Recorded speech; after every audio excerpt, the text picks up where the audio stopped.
good afternoon, and good evening, ladies and gentlemen.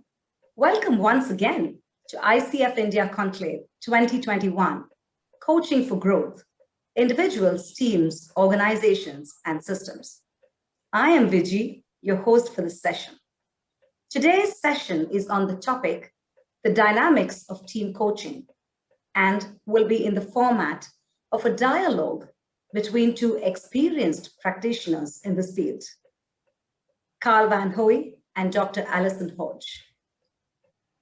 This session will introduce you to team coaching, its landscape, intricacies, and of course, the dynamics from a practitioner's perspective, that of an experienced team coach and that of a team coaching supervisor.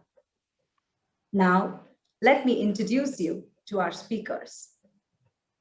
I first present to you Carl Van Hoey. He is a ICF Master Certified Coach, mentor coach, advisor, author, and speaker who works globally with leaders, teams, and coaches to strengthen their impact, strategy, and presence.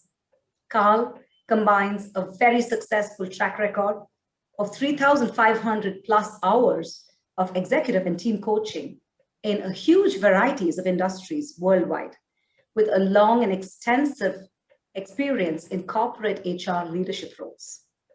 Carl's mission is to build radically human organizations, strengthening the impact, strategy, and mastery of leaders, teams, and coaches is his way to bring that mission alive. In 2014, he decided to become independent, and in 2018, Carl joined Autolith Consulting as their coaching practice leader. In 2020, he co-founded the Team Coaching Global Alliance, providing top-class training in the ICF team coaching competencies that he helped develop as a subject matter expert within ICF. Carl has been a guest professor for many years at EMS Business School, Brussels, and 3 years visiting professor at BSN Algeria, teaching on leadership, HR, change, and coaching. Besides his corporate and teaching agenda, Carl is also active as an MCC mentor coach, and in that position, he founded and manages a worldwide, very fast-growing community of coaches seeking an ICF credential. Carl has been a volunteer for the ICF for many years. He's also written 2 books, one on coaching through political dynamics and continuous change, and another on the sustainable impact of coaching. Welcome on board, Carl. I know you're logging in all the way from Brussels. Thank you, PG.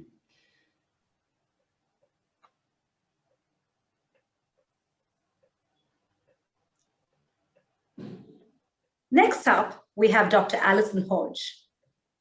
Dr. Allison is passionate about enabling individuals to realize their potential through their work to meet their own aspirations and purpose. As an accredited executive coaching supervisor, APEX and EMCC, she works globally as a coaching supervisor and with supervisors in training. Dr. Allison graduated with D.Prof. in coaching supervision from Middlesex University, London in July 2014, and is a member of the executive as consultant to faculty and curriculum and senior faculty member with CSA, which is Coaching Supervision Academy. Dr. Allison is committed to the learning and development of whoever she works with, including supervisors in training. She has found that a powerful source of understanding for both the coach and supervisor lies in their relationship and interactions. When both parties are involved in co-creating the supervision relationship, the potential learning for both parties is tremendous. Through reflection on practice and supervision, we gain valuable data and insights that will inform what is happening in the organizational system in which team coaching is taking place. Dr. Allison has extensive experience of working with groups, group and team facilitation, and group process. Her mapping of the territory of team coaching is a new and unique contribution to the field of team coaching and team coaching supervision. Dr. Allison is logging in all the way from London. Before I hand over the stage to Carl and Dr. Allison, I would request you to place any questions or comments that you may have in the chat box. These will be addressed at the end of the session. So if you're all ready, fasten your seat belts, and over to you, Carl and Dr. Allison. Okido. Thank you, Viji, for such a wonderful introduction. And also thank you very much to you and your entire ICF team for organizing this splendid event. And thanks for inviting both of us as speakers. So, well, I've been given the honor and pleasure to open this session. I hope I don't screw up things. Let me perhaps start by sharing a bit from my own journey so far. And I gently invite Allison to jump in whenever she likes, whenever she wants. Actually, my team coaching story started about, I think 8-9 years ago, when I became the community of practice leaders within ICF for everything related to team coaching. So I've been organizing webinars, monthly webinars with speakers from all over the world or experts and authorities in the field of team coaching for about 6-7 years. And in that same period, I always try to combine my experience with the conventional coaching competencies of ICF. There were not yet team coaching competencies, the conventional core competencies they were. I try to combine those competencies with what I learned from so many monthly speakers. And that made me, I'm not wanting yet to use the word expert, but it made me practice a lot in that field. It made me experience a lot in that field. And I continued doing that for 6-7 years. And then we came in a period where ICF actively started to organize task forces both to transform the conventional core competencies from 11 to 8, and now we have 8 core competencies, but also in the slipstream of that exercise, the first thoughts started to generate that we would also need something specific for team coaching. Because, we all sensed that team coaching, it was a little bit specific. It was more complex, it was more complicated. It were the same competencies, but yet in another meeting, it was, what a coach could do and what a coach could not do was much more, let's say, varied in terms of modalities. Sometimes he facilitated, sometimes he consulted, sometimes he mentored. So it was not just all about coaching, but what was it then? So we go back in history until 2018-19, so I think 2-3 years from here, where the first conversations within ICF task forces took place about the nature of team coaching and what differentiated team coaching from individual coaching. I had the honor and pleasure to participate in those task forces, and I'm not going to go in detail onto that. It would require us 2 weeks. But there we actually started building the basement of what is now the relatively new competence set of team coaching. And then COVID came in our lives, and then also some changes happened in my own practice. Before COVID, I've spent all my coaching career as a mostly executive team coach and executive individual leadership coach, mostly in organizations. And due to COVID, I came in an entire new dynamic where I was invited to actually co-found an organization which is now specialized in giving training to upcoming team coaching, a training entirely focused on those new team coaching competencies, and trying to realize and to contribute to the first certifications in team coaching. So that has been a new dynamic in the last 2 years, and it's really great for me that I've been able to go through that, but it's quite new, honestly. Contrary to Allison, I've not been really known on the market as a trainer. I'm more known, I think, as a executive and team coach, but it's been a pretty overwhelming experience so far, and it has brought me in contact with Vijay and with Allison. So that is, in a short way, my history. Allison, up to you. Thank you very much, Carl, and thank you, Vijay, for inviting us to participate in this conversation. I come up from a quite different route from Carl into this work in the field of team coaching, having been a team leader and a team manager for many years in my own as an employee and then in an organization. In about 2000, I started to do a lot more work around groups and what is a group and what is my role in a group and facilitating groups. And I, at the same time, started on the path of working in supervision of coaching.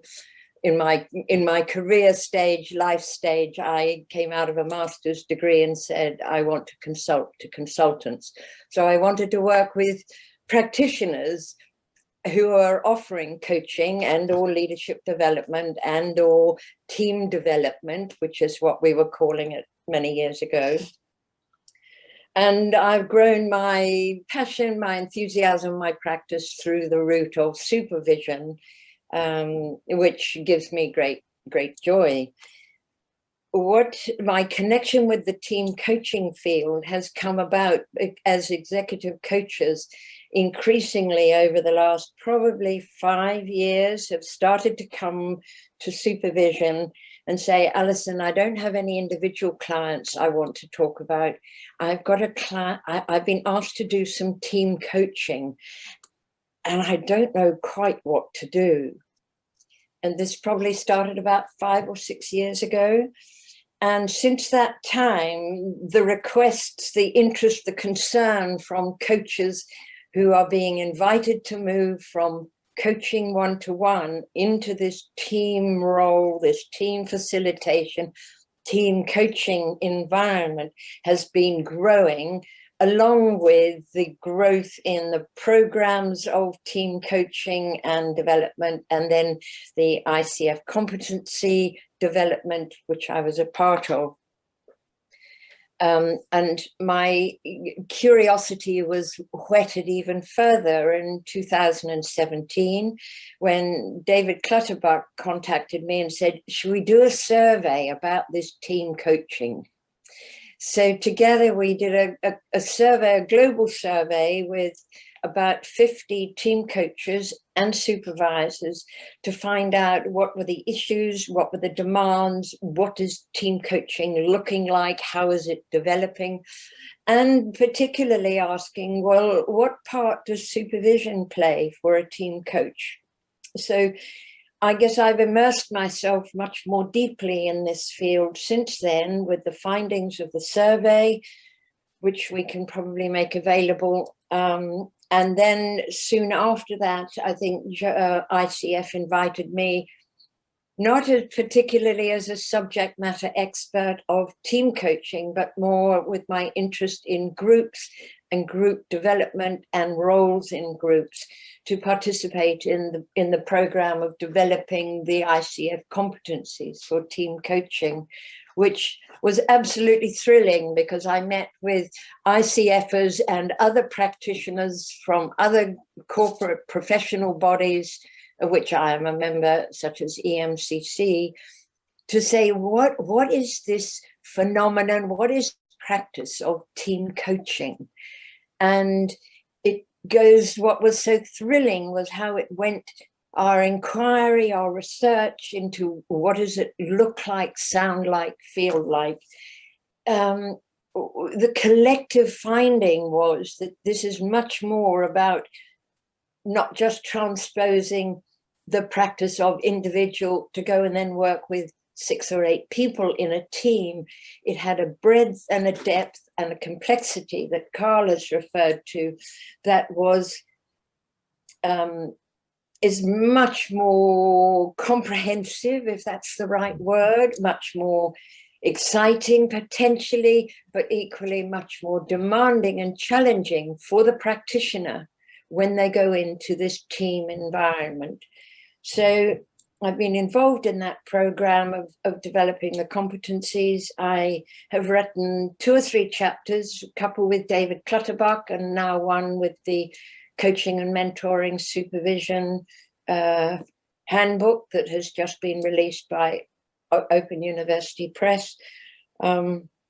And I've run 2 team coaching supervision training programs, because supervisors too, we are having to develop our capacity to supervise a team coach who comes with a range of issues which are actually more unpredictable, more emergent, more uncontrollable than anything that they perhaps had experienced in their practice as established, skillful, experienced coaches. So Carl and I had a conversation yesterday to say, well, where should we go with this? How should we look at it? And there's something exciting, because we are contributing to the body of knowledge, because at the moment there is no one seminal model of team coaching.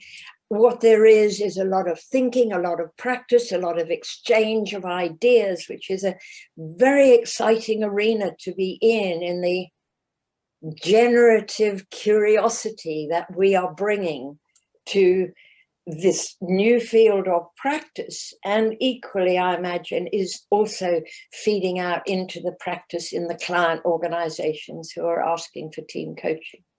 So I'm delighted and touched to be here and really looking forward to this conversation with you, Carl. Thank you, Allison. I'm very glad that we've both been part of those task forces that were organized, I think, 2019 and a part 20. It's one of the things that brought us together, and that brings us together again here.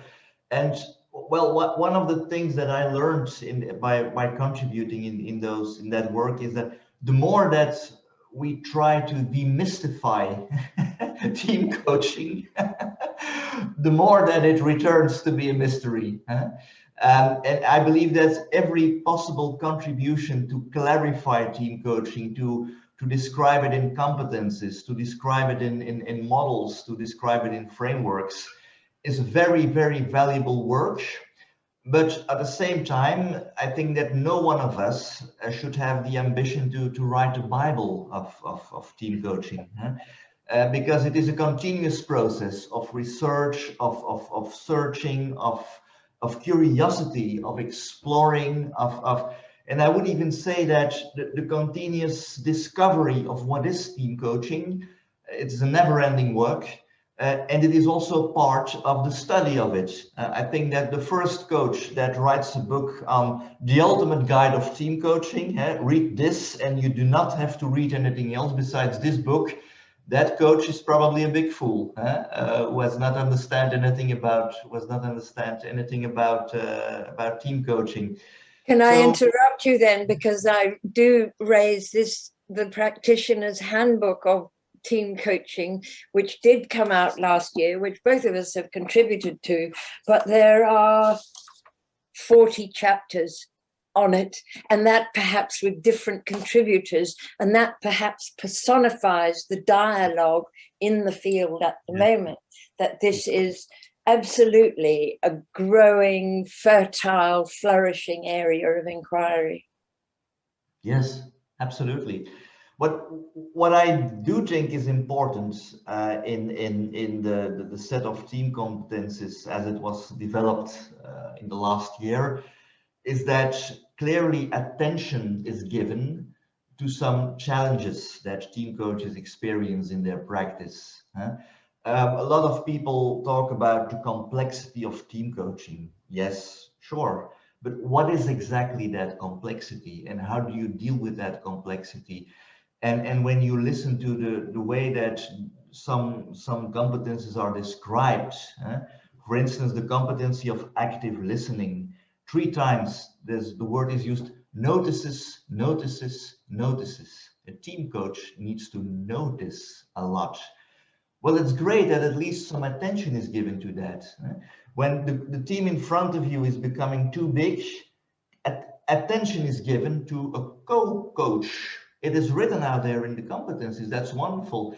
And the point you refer to, Allison, probably team coaches more than individual coaches need supervision. Well, it's wonderful. It's literally written in the competencies. That is totally new in the world of ICF. So yeah, it makes me glad that finally attention is given to important areas, not from the attitude of writing down the once and for all truth, but from the perspective that it are elements that require attention. And there are other examples. Yeah, sorry, there are, in a curious way, COVID has actually enabled this dialogue more effectively, because you and I are in different countries and we're talking to folks in India and beyond, and the group that put together the competencies came from about 15 countries, and we may not have been able to have that inquiry or research or dialogue in the same way if we had all had to try to get to one location. People couldn't have traveled, or it was too far, or didn't have the time. But we were able to meet very generatively and productively through this medium, so that the thinking could be one of exploration rather than a didactic, this is the way it's going to be done. Yes, absolutely, absolutely. And I believe that exploration, somehow you can still sense it when you go through the list of competencies, and when you go through some other documents that have been prepared, you can really, well, breathe in and breathe out the philosophy and the vision that was behind the creation of them. Another beautiful word, it's almost poetry, in fact, that was used. Team coaches are invited to use all their sensory and perceptuary capabilities. My goodness. Wow, isn't that gorgeous? That's a total area of wording than you would have it in individual coaching. And also the fact that attention is given to different development modalities. Team coaches are invited to openly or elegantly move to other ways of interventions. You can advise, you can mentor, you can coach, you can consult, you can facilitate. Just imagine that's written out in individual coaching. That would not work that way. So it's beautiful to see that it has been embraced. It has been given thought and attention. What I love about what you're describing, Carl, is the humanness and the wholeness of the practitioner, who the sensory and sensation and noticing, rather than perhaps something perhaps a little bit more linear and rational and logical, following a sequence. And I know I've certainly been influenced by the work of Nora Bateson, who talks of warm data and what can we learn from the natural world around how does nature adapt and modify and interact and interconnect with itself. And that, to me, is what, as practitioners of team coaching, we need to develop. We have to be able to blend and mold and shape and stand out of and be smaller or bigger. And I loved your word, when we have to be able to breathe into this work. Wow. Far more than we may have, well, what are your goals and how are we going to get there? I'm simplifying crudely what an individual coaching assignment might be, but I think this whole area of livingness cannot be. I love two things of what you just did now, Allison. You use the words adapt, and there's another thing that you did.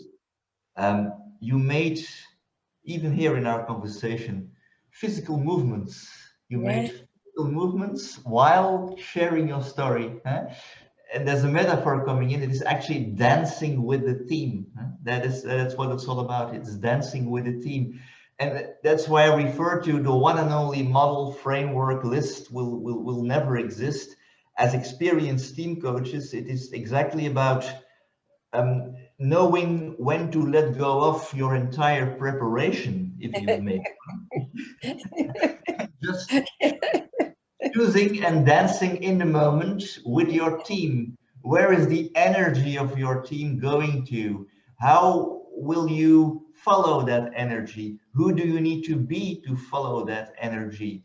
And that is, in my view, what separates a masterful team coach from from an upcoming team coach. That is, okay, there's a lot that exists, and competences and books and frameworks have the models have the merit of existence. It's better that than nothing would exist. But just know that who you are as a coach and your flexibility, your adaptability, your sensing in the moment, your capability of dancing in the moment will at the end make the difference. Yes, I'm struck by that notion of dancing and breathing. And interestingly, the image that came up was, as a team coach, we might go into the work, but how by modeling our adaptability do we enable the team members individually and then collectively to learn to dance too? Because they come in with preconceptions or no clarity or an understanding or an assumption of what is team coaching. And you get 8 people in a room and a CEO saying, we want team coaching, over to you, team coach. And how do we as a practitioner say, let us help explore that together? And what does team coaching need to look like in this context for your team? And by the way, how many of you actually do want to be in a team? Yes. Which we might check out to start with, because I think there's perhaps a tendency, the client may think they must ask for a team coaching assignment, but did anybody ask the members of the employees if they want to? Did they join the company to be in a team? It's quite an interesting starting point. We might make assumptions either culturally or geographically or nationally about whether somebody is team in the culture of the organization, in the culture of the country or the geography. And that's it. Actually, let's not assume that team coaching is actually the appropriate intervention. So talk about that stages that the competencies describe, Carl. I love what you're sharing, Allison. Thank you. There's one question that particularly touched me. That is, how is team coaching going to look like for this team? And that is a question of an entirely other nature than what we meet in individual coaching. For coaches that are on their way to become ACC, PCC, MCC, there's a thing called recording that you have to submit depending on the pathway you're in. Well, there are certain expectations on how that recording should proceed if you want to pass it. Well, I can imagine that a team coaching session, the one versus the other, can look entirely different. And if you see after 1 hour or 2 hours, oops, this is not going to be a traditional team coaching in the team coaching sense of the words, you may switch to an entirely other way of working with that team. You may have to become a facilitator, you may have to become something entirely different. A trainer. And that is healthy. That is what you should do, because you're absolutely correct. If the team in front of you is not even aware that it should be a team, if things have gone wrong in the phase of the contracting, if the expectations are entirely different, then actually the worst thing that you could do is team coaching. Yes. I see that when coaches come to supervision and say, Alison, I don't know what's going on. I don't know if I'm adding value. They're not making progress. I'm not sure if team coaching is the appropriate thing to be doing. They don't get team. So these are all very understandable and concerning for the coach. And I was interested in your word. You said the coach may suggest the traditional team coaching. Well, so far we don't have a tradition yet, do we?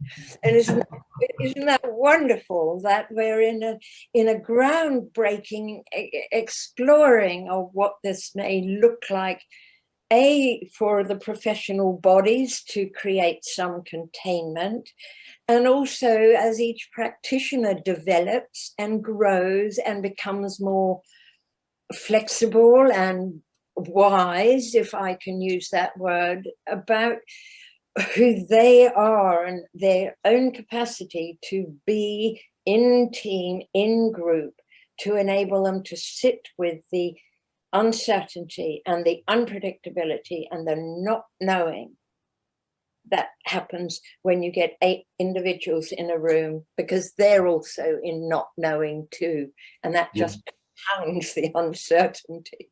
Oh, you touched there another beautiful, so beautiful topic, Alison. Not knowing. Ah, I love that. When I lived that recently in one of the first teams that I coach post-COVID, one of the first physical meetings again. I arrived at a moment where actually I'd been facilitating for a while. And all of a sudden, 2 team members share with me, Carl, actually, we don't know. And at that moment, I could thank heaven for that moment, because I thought, wow, isn't that interesting? 2 of you just share with me that you don't know. Wow. Now, what is this doing with you? The idea that 2 of you just share that you don't know. And that actually was a moment where I was elegantly moving again towards what we call pure team coaching. That was such a beautiful moment. And that is what I would invite team coaches to do. Please try to observe, please try to sense very carefully those moments where the team itself is giving you the invitation to move to, well, sorry for the word, the more purest form, for lack of a better word, of team coaching, and to leave other interventions to the back. Not that they are better or worse, far from that, they're equal, but it is my understanding that from all those possible interventions, team coaching is probably the most sustainable if you want impact on the long term. So these are gifts from heaven. When the team clearly suggests, please go back to the coaching thing, we're ready for it. Yes, and I love that, because there's something here about your capacity to have to, if knowing is the right word, to have an image of what it is that you are enabling these people to do and how they need to be together to become an effective team. And it's less about what do they do, but it's how do they learn to be with each other, to know each other personally and collectively, so that with all their fallibility and their humanness and their uncertainties and their strengths, they can go exploring together to achieve a common purpose. Yes. And unless members of this team are able to acknowledge their, I want to say their fallibility, their humanness, their not knowing, their uncertainty, and their willingness to be curious, if they're all holding, well, I'm expert, I know, nothing can shift. It becomes too fixed. So how do we honor their disclosure and their vulnerability so that they can get to know each other as people. And I think there's a real issue potentially, whilst COVID has been a blessing in some ways to get teams together globally, I hear often the coach comes to supervision and says, Alison, these people don't know each other. They come into a meeting, they have a task to do, and they go away again. There's no hanging around the coffee machine or going and sitting in the park and having a sandwich with each other. And that who are you as a person, not just a deliverer of results or ROI or achievements or measurables. There's something about how do we enable them to be with each other as human beings, which to me is some of the artistry. That directly touch, I think, another important phenomenon, and that's the single entity. I believe that what you say there, the moments together at the coffee machine, those little small moments are absolutely crucial in order to become a single entity. One of the things that touches me deeply in the discussions last 2 years within ICF is that a team is no longer considered as a group of team members. No, it is considered as one client, one single entity. So in theory, there's no difference between coaching an individual and coaching a team, in theory. In theory. Yeah, in theory. But what you say there, allowing to be together with each other in their humanity, in their vulnerability, in their disclosure, allowing to have a cup of coffee at the coffee machine and wasting some time together at the coffee machine. If those elements are not present together in what you could call a working day or a working week, you will have more challenges in exploring a single entity. And that's why it's sometimes said in the post-COVID area, we will have to work more on team building before we can do team coaching. Before there first needs to be something before it can be coached. And yeah, that's an interesting thought. And I believe that in the upcoming months and years, we will have to be a little bit more busy again with team building because we missed 2 years. Yeah. And they're not, I mean, teams are being created globally in a different way from how they were before. Yeah. Yes. So yeah. go on. I'm just wondering if it's timely or otherwise to share my map of this whole territory, and it may not be. Yeah, be my guest. Shall I? Okay, so what I'm going to show you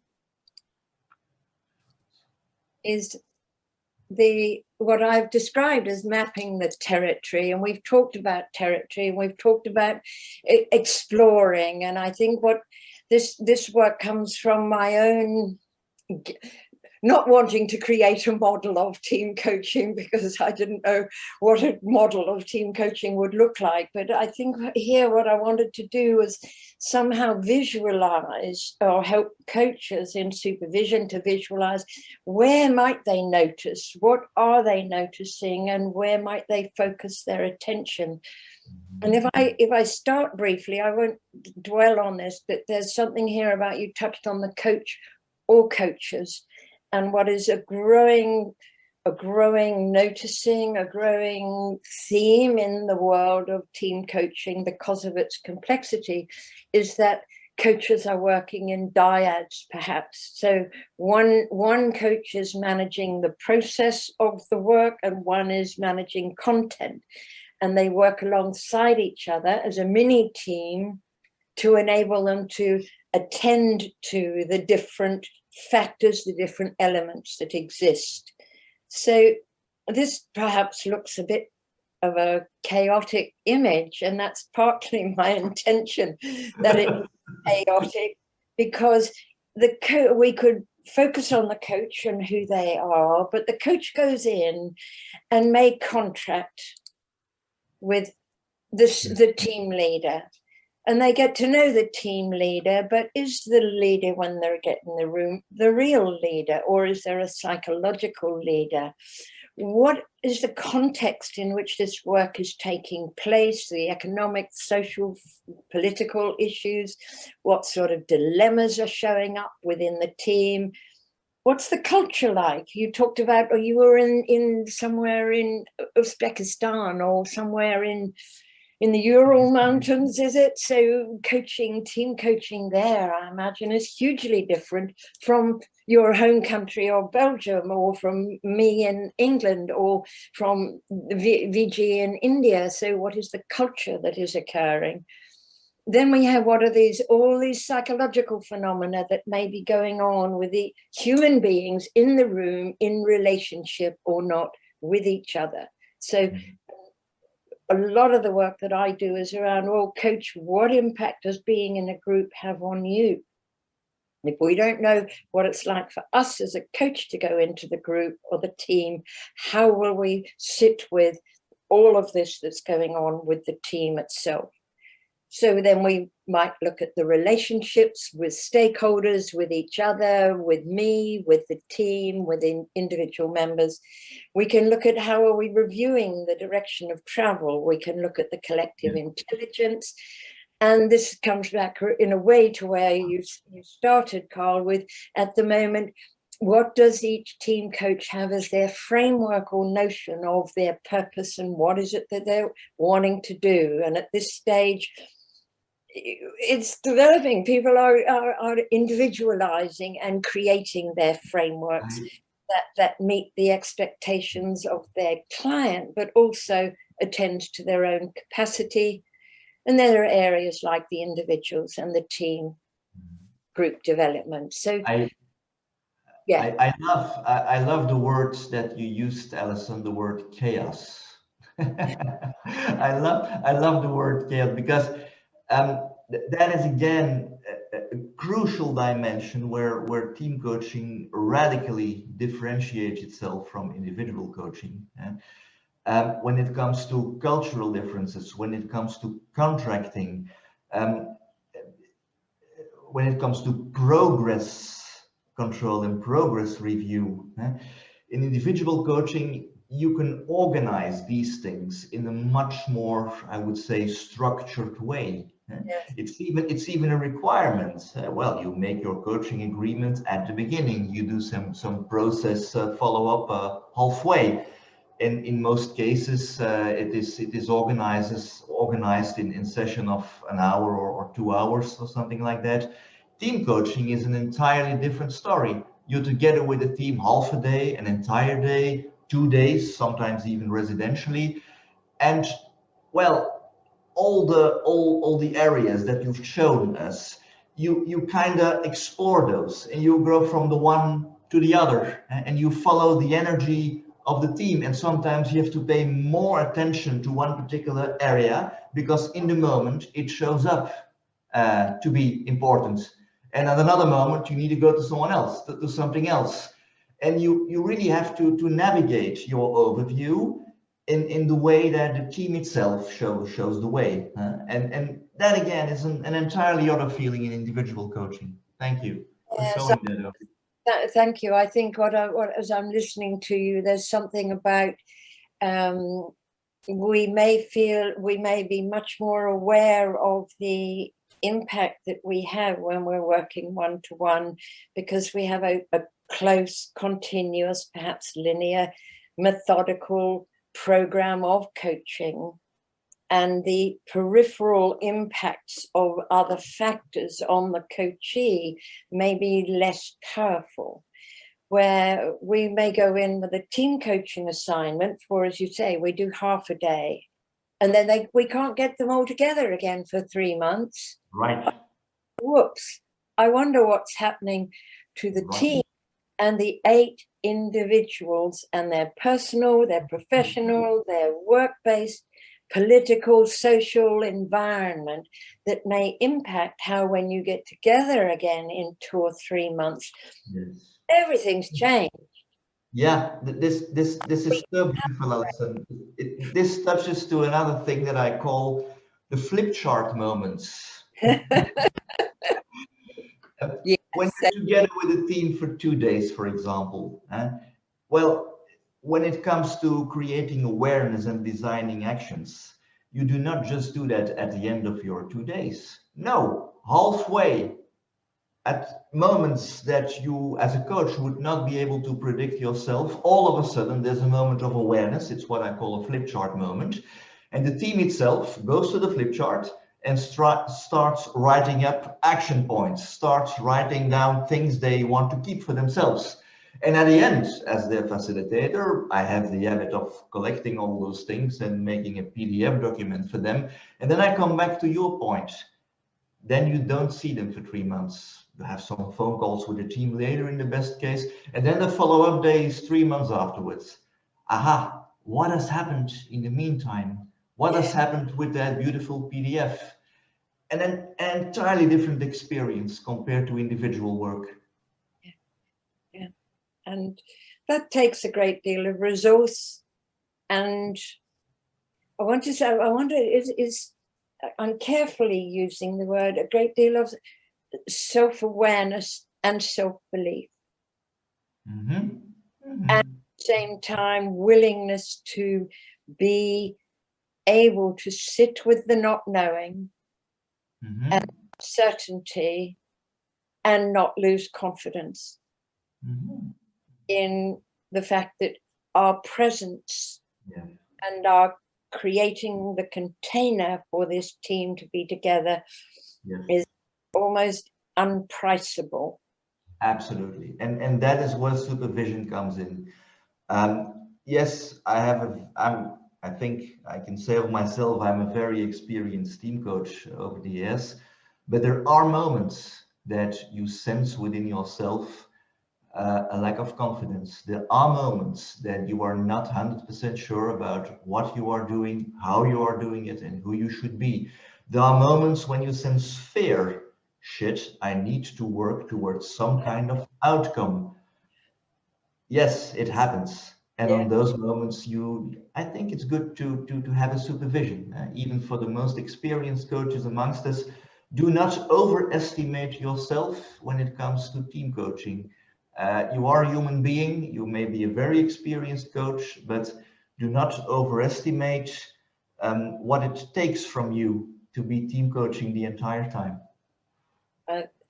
Thank you. Well, that's you're banging my drum of commitment to the value of reflection on practice, and it's no indictment of your capability, talent, skill, mastery, and having somebody to sit with and process what on earth you're experiencing, noticing, living, confused by, and thrilled with is invaluable in the complex practice of team coaching. I saw a note of VG that we are coming to the end, I think. I think we are. Yes. VG, is this a Yes, moment? I think it would be time for some closing remarks. Closing remarks. I started, you may close.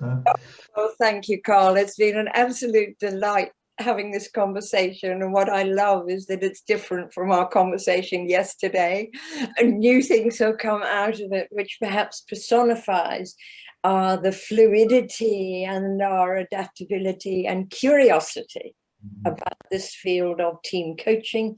And we keep learning and discovering and exchanging ideas that feed our insights, our awareness, and our development in this new field. And I think we need to acknowledge and recognize this is new and it's emerging, and for us all to keep being curious about it. Yeah. I don't know if there's any more that you would like to add. And thanks. Let me offer my thanks and then over to you. VG, thank you. This has been a joy and a delight to be part of this conversation, and I hope this contributes to all of the folks who are joining you at this very successful conclave. So over to you, Carl. Well, I think that my thoughts and sentiments totally mirror what you've just shared, Allison. Thank to the both of you for having given me the honor and pleasure to participate in this conversation. Not only I learned a lot, I also tremendously deeply enjoyed it. Thanks a lot for the experience. It was a pleasure of contributing to it.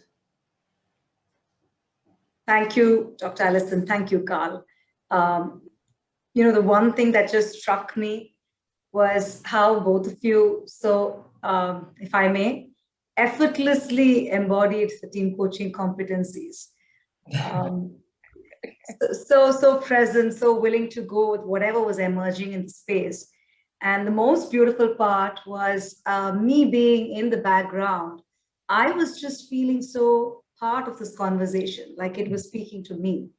And that is at the heart of a real team, isn't it?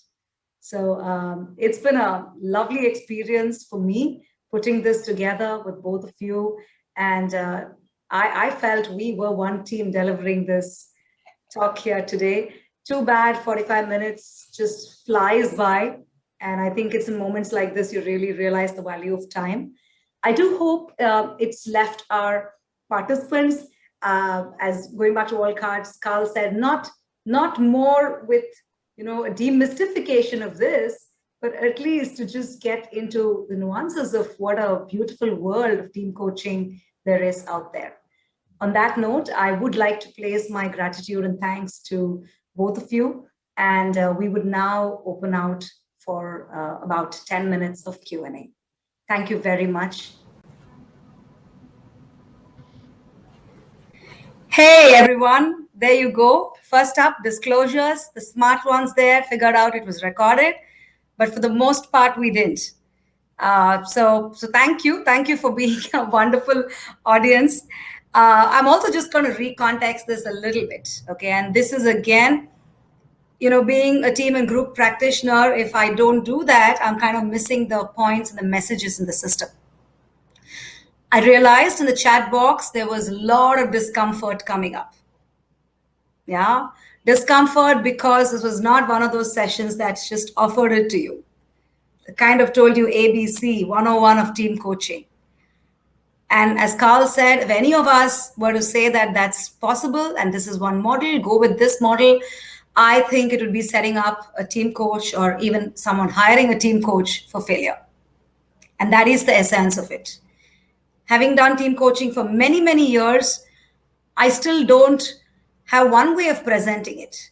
Because every time, every team, every culture, even this space, as a team coach, I am finding that we're all, while two people have been speaking on it, I think it is getting dynamically co-created.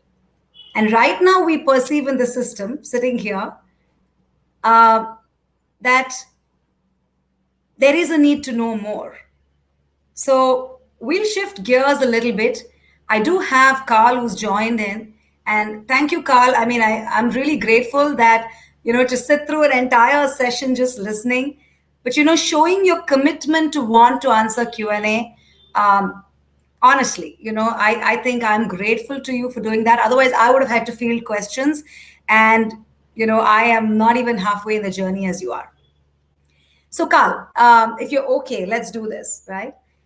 I've got a bunch of questions, and I would like to recontract with you that we'll stay for another 10 minutes. And we'll try to get to those questions. Is that okay? That's totally fine. Do you hear me? Because I switched, meanwhile, my computer because I went to another room with a better connection. Do you hear me clearly? Yes, you're good. You look good and you sound good. Thank you. Say that to my wife that I look good. Yeah. Okay, so let's take this one by one. Okay, and I have like a whole lot of questions. So why don't I just bring that up? I can show it on stage and you can pick them, Carl. Yes. Okay, this is an easy one. I mean, not an easy one, but yeah, a more fact-based one. Is there a recommended team coaching certification that provides knowledge as well as credential to get hired as a team coach?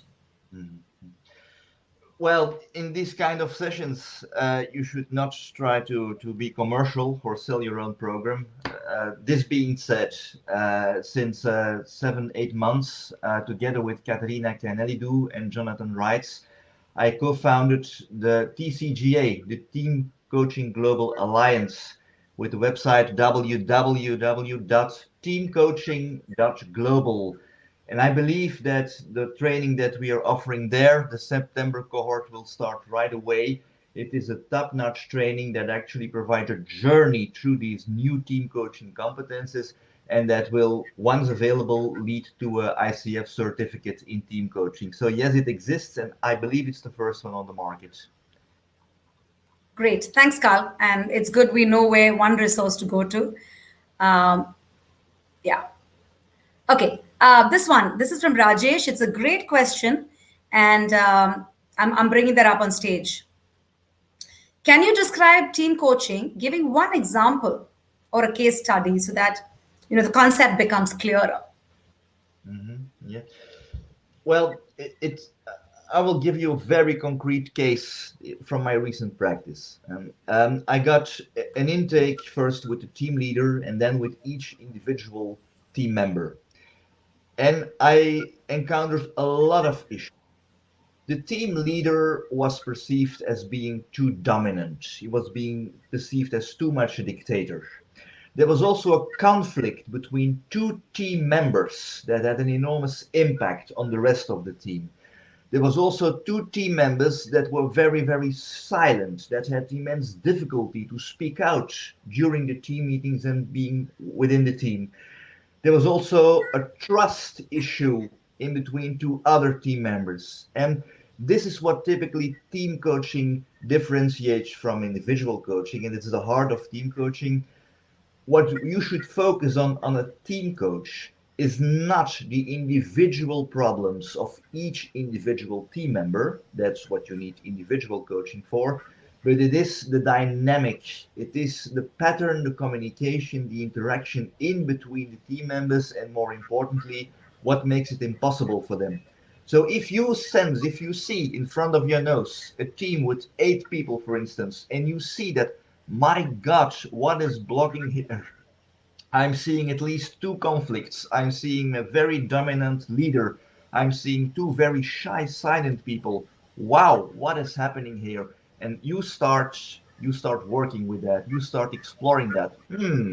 I get the impression that 2 people are not saying a lot. I'm seeing that 2 others are being present all the time. What is this causing for you? What is the impact on all this on your team? Huh? So it is a mix of challenges that make the team dysfunctional. And that mix of challenges you have to explore and work on by focusing on the dynamic in between the team members. So in individual coaching, it is of course the coachee that is your client, the individual in front of your nose.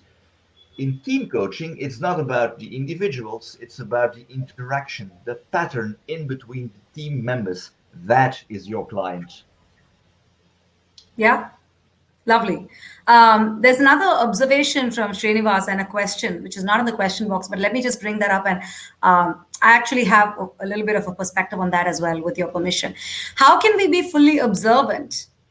Yeah, when we do virtual meetings like this, we have a stamp size face to be seen. And if I may add to that, sometimes it's not even a stamp size face.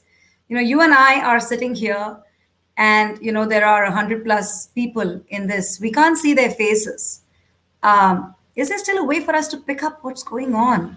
And if we don't, I think we are missing the point entirely.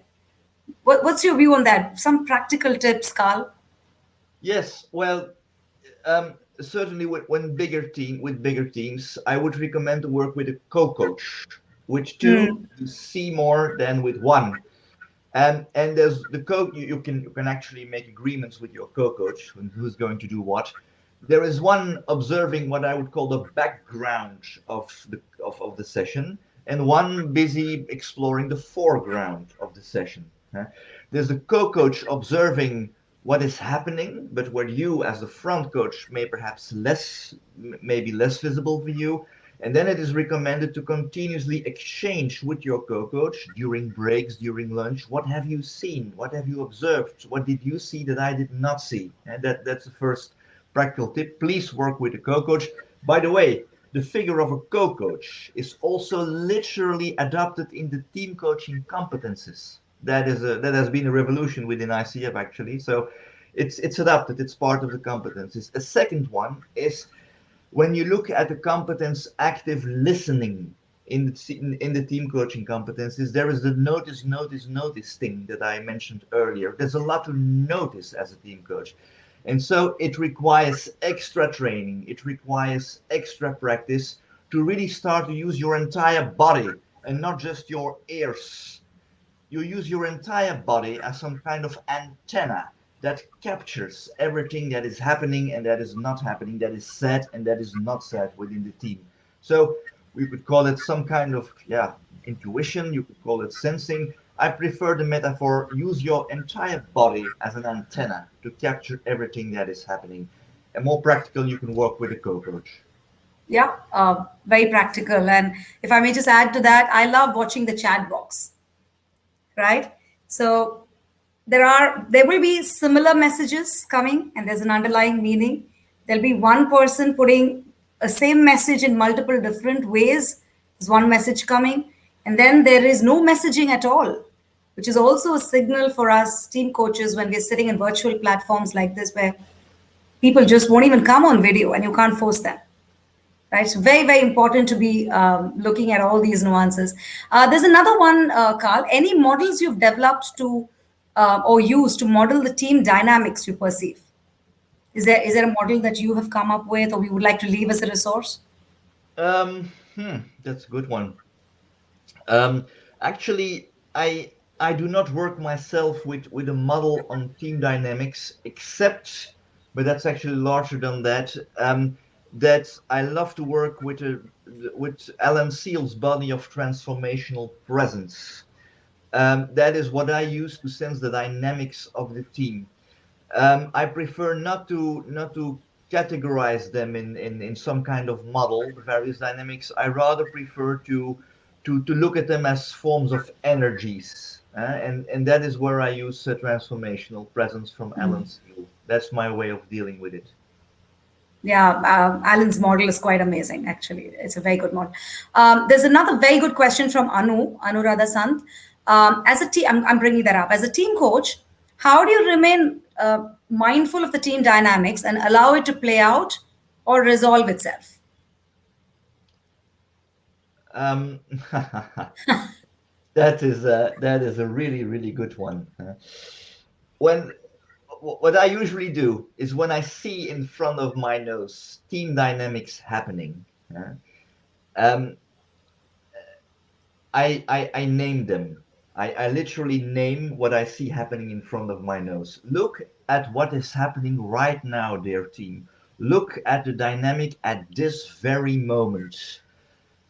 What is that doing with you? Observe your own process. That's one thing that can happen. Another thing that can happen is sometimes you see that the team actually is taking the coaching process over from you. All of a sudden, literally, they tear their head away from you and they start dialoguing, working with each other. They start becoming active and aware within each other. And it is on those moments as if they do not need you anymore for 10 minutes. And they say, hey, this is interesting. It seems like we've come in a moment that you do not need Karel van Hooy anymore. Wow, that's interesting. What has happened? What has made this? What has triggered this? Oh yes, well, we're now working ourselves on this action point. That's great. And what actually has caused this effect? And what is that saying about you? So I have various perspectives. I have two perspectives, or I simply name it. Wow, you're taking over the process yourself. Please explain. And secondly, what is this actually saying about your process of becoming aware? Those are two different perspectives.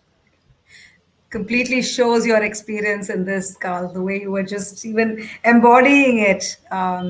So a related question, and I think some parts of it you've answered. This is from Durga. What will happen to the role of the team lead?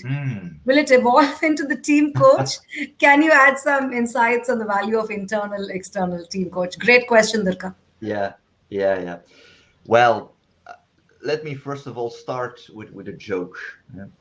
A team leader can be an incredible pain in the ass for the team coaching process, but he can also be a wonderful source of support and help for the team coaching process.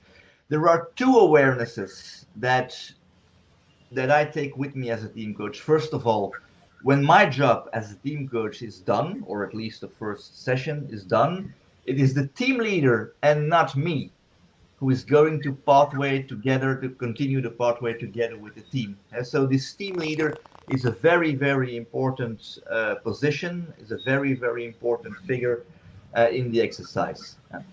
Um, what I usually do is try to individually coach and, if necessary, individually train the team leader parallel with the team coaching. So I make two different coaching contracts. I make two different coaching agreements with clearly defined objectives, where I take the team leader together with me in an individual journey, where I coach him on his leadership challenges, I coach him individually on the issues that he or she has within the team. And then it is my hope that the cumulative effect of the team coaching here and the individual coaching here will make him a better team leader. And there's another thing I do. I will not introduce him into the 8 ICF team coaching competencies, but I give him a package of three fundamental competencies. The first one is active listening. The second one is asking open questions. And the third one is presence. When you're together with a team member, please be present with the team member.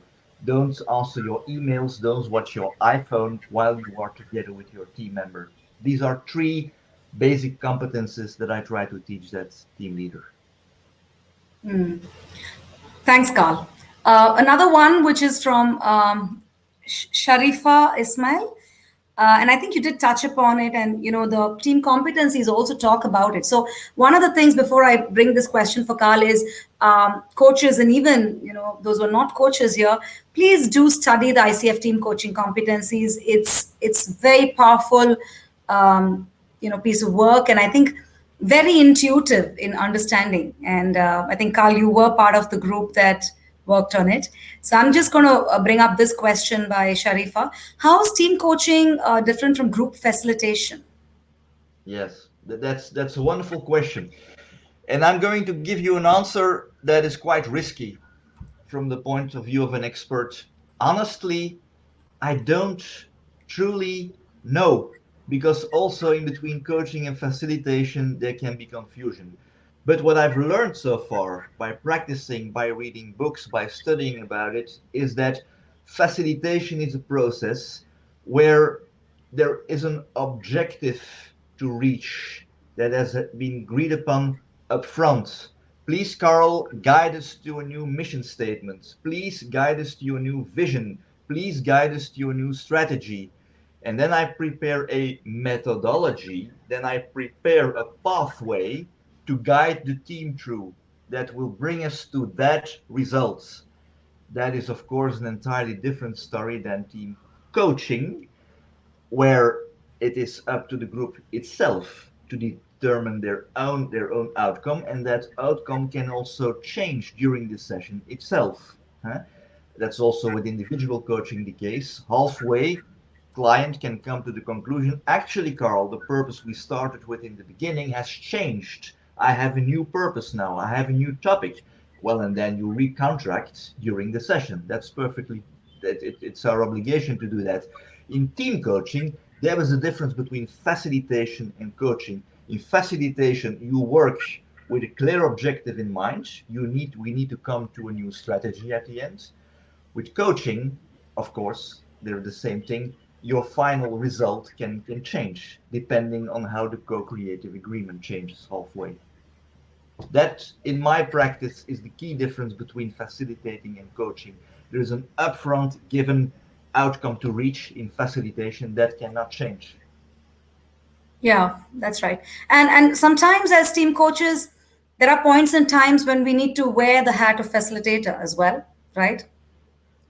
That is what we shared earlier with Allison.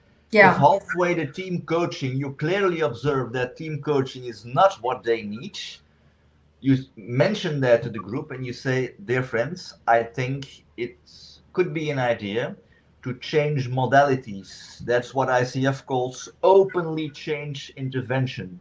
And if the Mm. team says then, yes, Carl, we think so too, because clearly something went wrong in the contracting. Okay, you are allowed to do that. You were invited to do that by ICF, but you should name it. Huh? Yeah, And that's yeah. an entirely different story in individual coaching.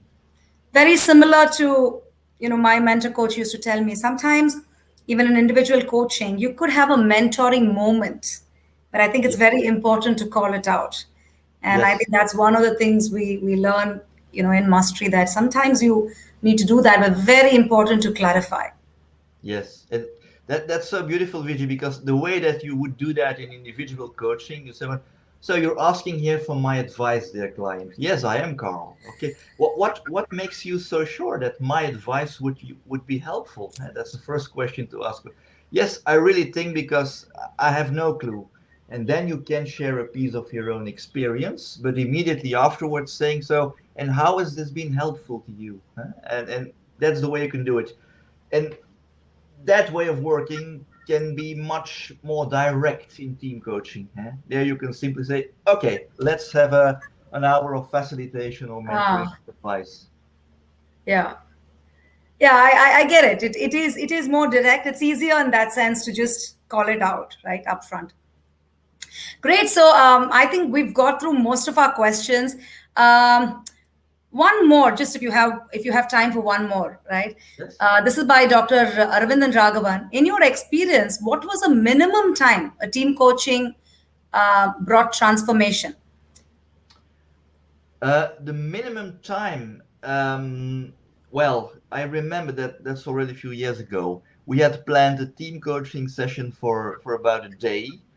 And well, after I think 40 minutes, we had a breakthrough because finally someone of the team had found the courage to say something which before actually apparently has not been said or dared to say before. So it's about finding the courage to name the elephant in the room, the hidden elephant in the room. And well, that can happen very soon, huh? And then you see that the process starts developing in another way and much quicker than you initially thought. So yeah, that has been the shortest time for me, 40 minutes. 40 minutes? Wow. Okay. Wonderful.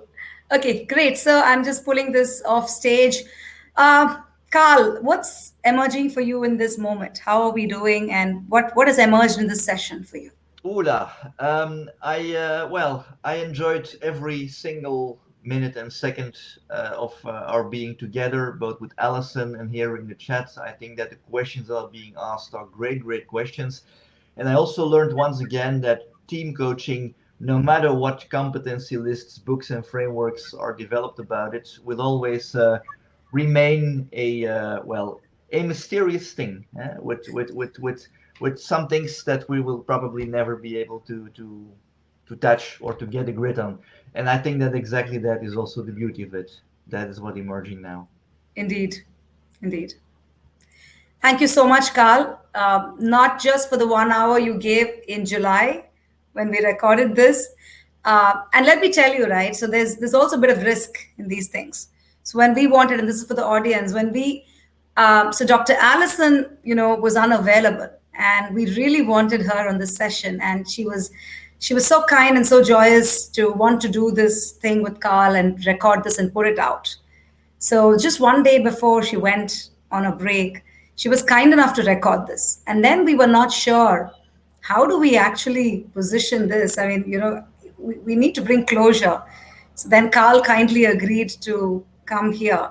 So Carl has not spoken once, but I think two full sessions. So uh, big thumbs up for you for that, Carl. And thank you for being a great audience, because It's absolutely important to put out your discomfort, to put out your comfort, whatever is coming up for you, because whether you realize it or not, we have been one entity for the last hour plus. And it is so important to co-create the result that we want at the end of it. So it's been a humbling experience for me as well. And it's been great.